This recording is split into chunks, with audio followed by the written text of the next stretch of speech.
تو اسلام جو ہے نا وہ دولت کو کسی ایک جگہ منجمد نہیں رہنے دیتا، ایک جگہ کہیں اکٹھا نہیں رہنے دیتا، بلکہ گردش میں رکھتا ہے۔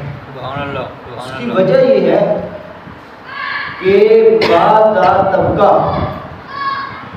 زیادہ مال ہونے کی وجہ سے کہیں غرور اور تکبر میں نہ آ جائے، اور غریب طبقہ، غرباء کا طبقہ، مساکین کا طبقہ وہ احساس کمتری کا شکار نہ ہو جائے، وہ مایوسی کا شکار نہ ہو جائے، وہ غلط راستے کا انتخاب نہ کر لے، وہ گناہ کا راستہ اختیار نہ کر لے۔ اس لیے کہ ہے اللہ کے راستے پہ خرچ کرنا چاہیے۔ مالدار طبقہ